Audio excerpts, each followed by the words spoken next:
Hi. Just getting the net cam prepared for putting in the hockey net for the Stanley Cup finals. Ja, nu ska vi träffa världens mest kända hockeyfotograf Bruce Bennett som tagit många bilder ni säkert känner igen. Vi ska få följa med bakom kulisserna och även höra varför han älskar sitt jobb. Doesn't get better than this. For 35 years I've been able to come to hockey games for free and sit in the best seats, deal with the best athletes in the world, and the sport has come a long way in the last 30 years. It's heads and shoulders above what it used to be, and it's a fun game. Under en Stanley Cup-final tar han ungefär 1000 bilder och några av dem kommer från en kamera placerad inuti målet. Utrustningen där är värd ungefär 25 000 kronor och vi fick följa med när han riggade sin utrustning.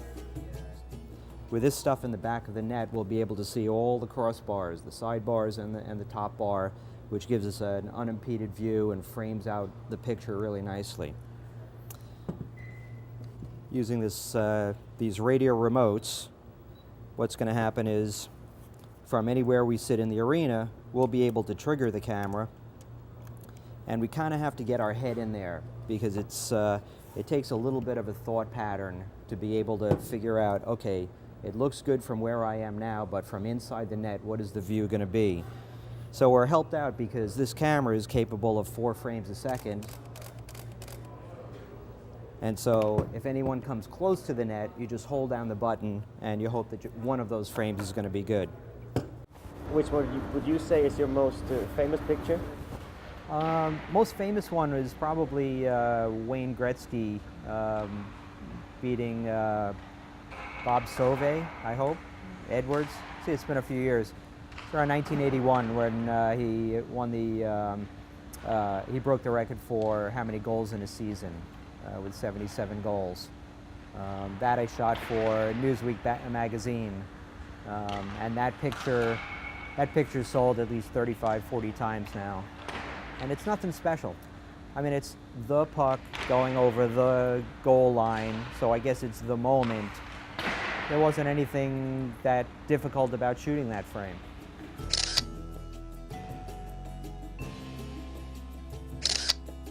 What would be the dream picture taking with this camera?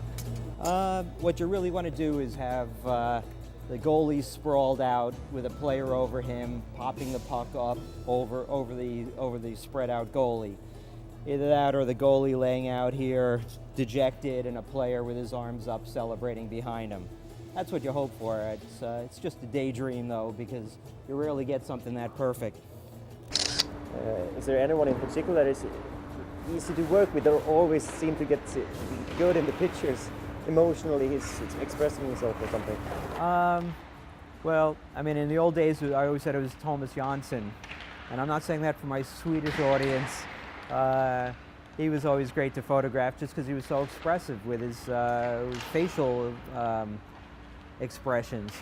The best, of course, would be Ovechkin, who every time he touches the puck, he's just a highlight reel and a hard guy to photograph because you can't, as much as you can anticipate things, you can't anticipate where he's going to be going.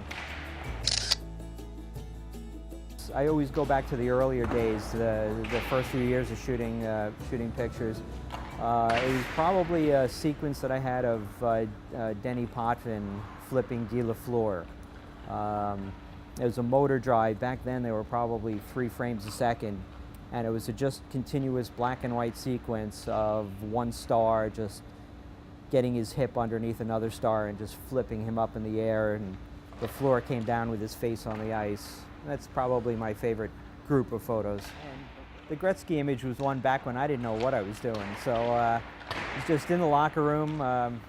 That was back in the old Hartford Whaler days. And they were still in Hartford, and Edmonton came in, and young Wayne Gretzky showed up, and I just went in the locker room and shot some black and white frames, and it looks like it could have been shot in 1925. I mean, when you think about the progress the sport has made with shoulder pads and hockey equipment, and here's this scrawny little kid, he's got his jersey off, but he's He's got his little shoulder pads on and, you know, the little suspenders and stuff. You just look at it and you go, this guy's actually a pro hockey player. It's amazing. This isn't my fun part, that's for sure. I'm not good with heights.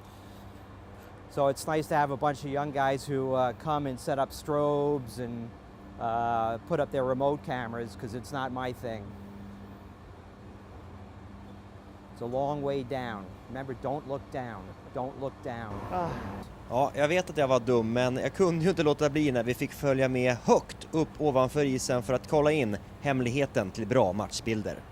Okay, so for instance, you've got these giant power packs here. These are strobes. This one's Detroit Red Wings power pack.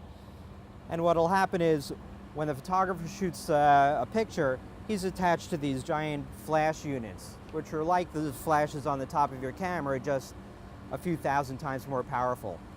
So instantaneously, when he takes a picture, these strobes go off. What that does is it overpowers all the light in the arena, gives you the best crystal clear images, the brightest colors. So let's turn one of them on here and let's see, you'll be able to see what kind of pop you get. And talk us about is it McDonald 1989, the Calgary Cup, when he's closing his eyes in the cup? Yeah, it's, you know, it's strange. Sometimes you look back and you wonder, you know, why did this sell? Why did that sell? And there was a shot in 1989 of Laney McDonald. He finally achieved his goal, which was winning the Stanley Cup, and it was such a touching moment. Really, you know, as a photographer, as a reporter, you need to really separate yourself from the moment and just shoot or report and not get emotionally involved. And that was a situation that was really difficult to take your personal feelings out, because anyone in hockey had followed his career through the years, and he was finally able to get that pinnacle of success. And he's in the locker room and he leans his head on the cup and he closes his eyes. And I probably hesitated and didn't shoot it, because I'm like, oh, his eyes are closed. Who's going to want that? And, you know, something. I said, okay, I'll shoot a couple of this, a couple of that. And sure enough, I mean, the picture of him closing his eyes, leaning his head on the cup was just such, it's become really an iconic image of a guy finally achieving his goal in life. Och slutligen måste jag ju få en bild med min kamera tagen av Bruce Bennett. Oh my God. Oh my God. What am I supposed to do with this? Oh yeah, okay. Where do you want me to stay? How do you want me to pose? I think what I'd like you to do is just like half sit on this thing, Okay. like this, and we're going to get the practice behind you. I'm going to get up nice and high so we can see a little bit. See, I'm being very creative here. Difficulty to shoot with that kind of camera. Oh, this is perfect. Maybe I'll use this tonight at the game.